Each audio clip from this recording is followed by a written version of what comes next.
In this video, I'm going to show you how pro golfers swing from their heels, as you can see right here, compared to amateur golfers who swing from their toes. Now, obviously, it's not the toes, it's the forefoot or the balls of our feet, but toes is easier to put into a title. But that is the way to look at it. Pros swing from the heels and amateurs swing from their toes. Now, you can learn how to swing from your heels, and I'll show you how that works. So who do you think this is? If you could guess who this guy is. It is Hideki Matsuyama.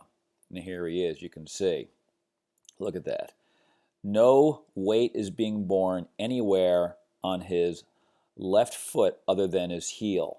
Now this is a screenshot I snapped from Cameron Young, I think his name is, a rookie from New York, hitting like a 5-iron, 230 yards. I think this was in the out at Riviera in Los Angeles. You can see no weight bearing at all on his four-footer toes on his lead foot, and his weight is on his lateral arch and left heel at impact. And you can see barely is his rear heel off the ground at impact, and that's actually very, very common.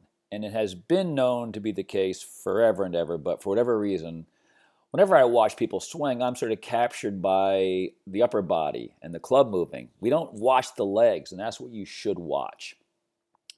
And very few, very, very few videos that you can watch on YouTube about how to work your feet properly. The best that I have found, there may be more, but the best that I found was Jack Nicklaus. So you can see the emphasis is always on getting onto off of your rear foot. Well, that's true in the follow-through, but the main thing should be you want to get off of your rear heel eventually, but you want to be on your lead heel. You can see no weight is being borne on his forefoot or toes. It's being borne on his heel and his lateral arch of his left foot. And this is the rule for all pros and good amateurs. I mean, there might be an occasional outlier, but this is the general rule. And no matter where you go, no matter where you look, how far back you go, it is the case. I used to live in St. Petersburg, Florida. This is St. Petersburg Country Club. I just happened to be on their website one day. Came across this picture of their pro. I forget what his name is. He was the pro from like 1950 to, I think, 80. And he played on the tour back in the 40s, born in 1920. Let's take a closer look. And you can see all of his weight is on his lateral arch of his lead foot. Lateral arch, nothing on the balls of the feet or the toes. He's on the heel and the lateral arch. Now, everybody, again, watches all of this up here. No one watches down here. So even when I watch golf on television now, I find myself being drawn to watching the upper body and the arms move just because it's a natural thing. That's what's moving. But the thing that we should all be watching are the feet. So let's look at Nicklaus and Arnold Palmer.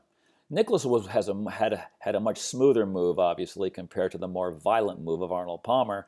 But you can see, this is a blurry image, but you can see Nicklaus is on his lead heel, his left heel, and his lateral arch. You can see the forefoot is off of the ground. No weight is being borne there. Now, Arnold Palmer didn't sit up with his left foot facing the target. He rotated on his left heel. Every great player does it. Now, what is not seen, because it only takes place in literally a split second, is the fact that many, many, many pros have their rear foot, their rear heel, flat on the ground at impact. And you might say, well, I've never seen that. Well, yeah, because you don't look at it. And because it happens in a split second. So this is Jon Rahm at the 2022 Players Championship in Ponte Vedra. He's hitting a 3 or 4 iron, like 240, something crazy, on one of the par fives. And you can see zero weight on his toes and forefoot, all on his left heel and his lateral arch. And you can see his rear foot is flat on the ground after impact. So when people talk about pushing off from here, it's not a push off if you're a great player. And this could be amateur or pro. What happens is the momentum created by the swing pulls you off of your rear foot. You don't push off of it. Now, some do a little bit, but it's not required. So forget about the whole push-off thing. So let me show you my progression in my heel thing. So back in June of 2019, I started playing. I wasn't sure if I was going to stick with it, so I was using my yard work clothes. This golf course, that's a lot of fun to play. It's known by the same family since 1953. You can wear T-shirts if you want. You don't have to wear a collared shirt. So anyway, this is setup. This is impact. Now, look at my feet. Look at my lead heel. Look how much pressure I put onto my forefoot. You can see my weight is being borne here, and I'm way off my heel at impact. I should be flat just like Jon Rahm and other pros. Why am I not flat? Because I lack rotational movement skills, and I used to stand too close to the ball. I became a body spinning, push-off forward momentum guy as opposed to a rotator. So let's look at Jon Rahm. Now this was me in, I'm going to compare, I'll show you June, basically 2019, 2020, 2021 in a second, but this is me in 2020 of the summer. You can see still too much pressure on my lead foot. Jon Rahm is flat. Now in the summer, fall of 2021, now I'm flat. So I learned how to do it. But you can see way more pressure on 2019. You can see how much more my heel is off the ground compared to 2020. And now my heel is flat. Now, it's not always flat. Sometimes my forward momentum pulls me off it, but I learned how to stay, the term stay back, right? Stay back on it, they say. Well, you can clearly see not staying back, definitely staying back, definitely flat. So if you look at this, what do amateurs do? It's absolutely amazing. So this is one of the four, I think they're 4-play golf guys. This is Riggs on his tiptoes, absolutely on his tiptoes. So he has, compared to me, he's way off because he stands too close to the ball. I'll show you what I mean a little bit. Here are some Golficity guys, lightning fast screens. You can go watch this if you want. It's not that fun to watch because they're not that good of players, and the reason why they're not is because they all swing from their toes, you can see. So this is one of the guys. This is the member at that club. He's on his toes. Now the difference between the guy on the left and the guy on the right is that this guy stands way too close to the ball. So he's chicken winging it and just getting a weak pushy slice to the right. This guy comes over the top and he has a big old banana slicer to the right. And he ended up being on a side hill lie. And a side hill lie, he still goes up onto his toes because his motor program is so ingrained because he stands too close to the ball, and no pro ever taught him how to swing from his heels. And the reason why is because pros don't know how to teach us to swing from our heels because they don't even know how they do it. It's just like a skill that they have. There's one video, I forget the guy's name, I forget his name off the top of my head. But it's about how to swing from the heels, and for like 30 seconds he talks about his lead heel action. He says, all great ball strikers roll out onto the lateral arch. We just do it naturally. And that's all he says because he has no idea how to teach anybody to do it. Now, it does not require muscle to do this. It does not require muscle. It requires a proper movement sequence as illustrated by this 10 or 12-year-old little girl. Top of her backswing, moving into the downswing. Now watch her just roll out onto her lead, heel, and lateral arch, and the pressure will be off of the forefoot and toes. Boom, there she goes. Look at that movement. It's simply a lower body move first because she is not violently contracting her upper body to pull her off of her heels. She's using her legs and transferring momentum properly, which I discuss in detail in my book called The Amateur Golfer's Dilemma. So there she is, perfect. So here is Riggs at setup. You can see his arms are hanging down and his club is on this angle, which means if his arms were straight, the club would be over here somewhere, which means he has to go, probably here. He has to go onto his toes or rotate perfectly. Well, amateurs can't rotate, so he just does the stand-up move. You can see, if you stand too close to the ball and you don't know how to rotate, you're on your toes, and you will always be wild. Now, I'm not on my toes the way I used to be, but I'm still dealing with my horrific motor program. I'm overriding it. It just takes time because I had it for over 20 years. So let's look at the pros on their heels.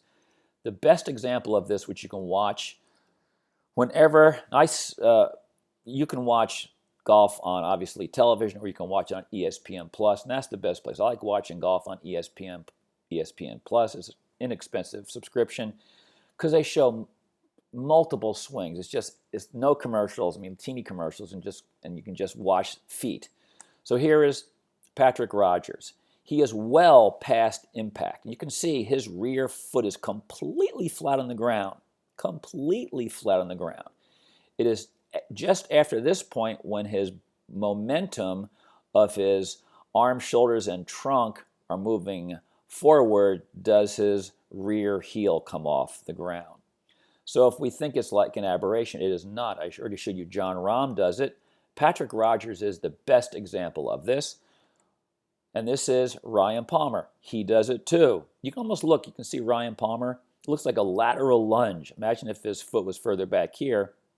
Literally be a lateral lunge looking move, which is what we should all endeavor to do. Well, here's Patrick Reed. He does it too. He's actually right here on his rear heel. You can see he's not on his forefoot. He's literally on his heels. And this one here is actually slightly off the ground, moving this way. So this is after impact, and he is not off of his rear heel yet, where most amateurs are. Now, do all pros do this? No. Look at Jordan Spieth. Here's Jordan Spieth before impact. He's on his rear forefoot, but look where his body weight is on. I mean, you cannot be out this onto your lateral arch like this unless you're bearing weight there. So he's bearing weight there, but it's not on the lateral arch. It is more on the heel because after through impact, you can see his follow-through brings him all the way out this way. Look at this. This is how pros move through the ball. You can see his setup. He moves onto the lateral arch and then rotates on his rear heel, and he's further out on the lateral arch and the lateral aspect of his left heel. All pros do this. To varying degrees. Let's look at John Daly, the longest bomber until the new guys came along. So you can see where the club is in his downswing, and you can see again, getting closer, he is still on his rear heel. He has no weight on his forefoot. It is midfoot to rear foot, and then follow through, where's his weight? On his rear heel. Nothing on the forefoot because pros use their lead heel and, well, I'll go back this way. They use their lead heel and lead hip as their rotational axis during the downswing. All pros do this. All pros do this. There may be a rare outlier, but why focus on them? So this is the great Bobby Jones. Where is he? Lead heel, lateral arch. Here is Kenny Perry, lead heel, lateral arch, no forefoot. You need to take pictures of your swing and look at yourself at impact and follow through and see where you are. So now, what some amateurs do is they line up the way Jordan Spieth lined up, and they end up with their foot facing this way, but it's because they rotated off of their forefoot, not their heel. That is not what you want to do. You want to be moving through on your lead heel and lateral arch. DeChambeau, here he is at impact. You can see a little bit of weight off of his rear foot, but he's deeply rotating and planting. He's using his left hip joint and left heel as the rotational axis through the swing, and his follow through, you can see he starts to rotate and then finally rotates even more. You cannot get your foot pointing the target unless you're bearing weight on the lead, and of course most golfers are righty, so it's the left heel. All pros do this. Well, how about a lefty? Well, here's Phil Mickelson, who's actually a righty, of course, throws a righty, but learned to play lefty. Iron shot on the right and driver on the left, and you can see no weight on the forefoot, no weight on the forefoot, and you can see Nicholson at impact, my rear heel was further off the ground than Nicholson at impact, and he's well past impact, which means you can see the term is staying back on it. Well, staying back for us, you should really think that staying back on the lead heel and rear heel if you can do it. I'm going to show you how you can learn how to do it. So this is Lee Trevino, lateral arch, and Greg Norman, lateral arch and lead heel off of the forefoot. They all do it. All. Here is Joaquin Niemann, lead heel, lateral arch. Here is Zach Johnson, lead heel, less lateral arch. He creates a lot less rotational momentum compared to the rest of these guys. The more rotational momentum you create, the further out on your lateral arch you will be. Zach Johnson's not a bomber, so not surprisingly, he's not way out on his lateral arch the way most are. So let me show you how you can learn how to do this. So I outline this in my book called The Amateur Golfer's Dilemma. I've created a couple drills that I figured out on my own just by trial and error because I'm like, I cannot stay off of my toes. So I said, okay, well, I created what I call the lateral lunge driver drill. So I set up as in a position where pros are through impact. I mean, they're much more dynamic, obviously. So in the backswing, you can see I rotate the pelvis back a little bit, and then through impact, you can see that my pelvis is a little further towards the target. And early follow through, you want to notice how my legs didn't change position. My upper torso is rotating about my very stable lower body at that point. And through impact, lead heel on the ground, rear heel on the ground. Now, you don't have to if you do this drill, you don't have to go into the follow-through position. I'm just showing you how wide you must be to train your brain to stay on your heels. I've tried it with my normal address position for full swings, and I just cannot do it. Well, I can do it now, but when I was first learning, you've got to just be wide. You need to be wide and flat on your heels. So this is called the lateral lunge driver drill. So notice what this lateral lunge looks like. Okay, so I'm going to show you a swing sequence. Top of backswing, and you can see I moved into the ball without putting myself onto my forefoot at all. Both back foot, right foot, and left foot flat. Even through impact, still staying on the heel. And then, of course, I rise up off of the rear heel at impact. So let's look at this position here that you can see. And you can see it looks like a lateral lunge. Remember I talked about Ryan Palmer before, a lateral lunge looking? Well, there you can see. Now, obviously, his feet aren't as wide as mine, but you can see, look at the position of Ryan's left and right leg, and if you were to take his right leg and put it back here, it would look like this. So the way to get into the professional impact position is to set up in the professional impact position, to train your brain to learn what this feels like, because if you're an amateur and you're on your toes, your brain has never sniffed what this feels like. So you must train your brain, as far as I can tell. You must train your brain to move through impact, being on the heels, and start in that position because it's so difficult for us to get there in our actual swings. Here's another drill called the squatting driver drill. So I'm standing back further than the lateral lunge driver drill, and the whole purpose is to swing around my body and stay on my heels and not go into early extension. You can see the top of this little pine tree there where the arrow is pointing. It does not move. What does move, though, you can see I'm using my legs. I'm using my legs to get myself into the backswing position. I have to use my legs to get into the impact position, and then into follow-through moves a little bit more into rotation, you can see. So this is the way to train yourself. Notice, teeny weeny bit off of rear heel, flat on lead heel through impact and early follow-through. This is how you train your brain to do this. Here's what it looks like from the front. You can see the leg work. You can see the leg work. So you have to see how you have to be wide for this to stay flat and force yourself to stay flat. So you can see the position of my pelvis change because I'm using my legs properly. I don't use my legs this well in my actual swing. I hopefully will be able to, but you train it by actually forcing your legs to work. And so what you want to do is have someone videotape you on straight down the line as well as from the front to make sure that you're wide and staying squatted and not standing up through impact. So you can see from top of backswing, moving towards impact, how my pelvis position changed as I'm getting ready to move into impact, and it moves a little bit further into rotation, not a lot. And then at follow through, you can see literally it's like my upper body is going to be pulling me off of my rear foot.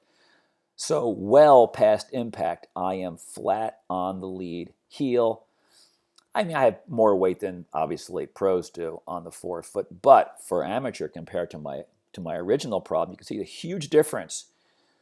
So you're not going to be taught this by teaching pros unless they adopt this approach, because there's no way to learn to swing from your heels if you assume your standard setup and swing. You've got to modify it by doing the squatting driver drill and the lateral lunge driver drill, which I describe in great detail in my book called The Amateur Golfer's Dilemma.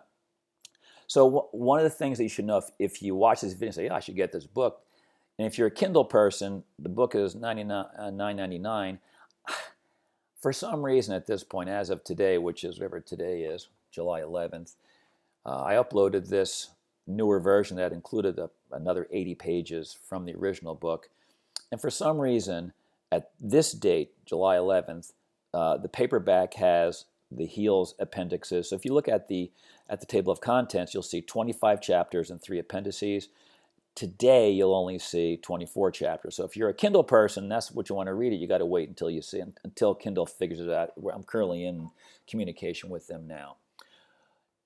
Anyway, with that information in mind, this book has a 30-page appendix on how to swing from your heels. I just gave you a little bit of an intro there.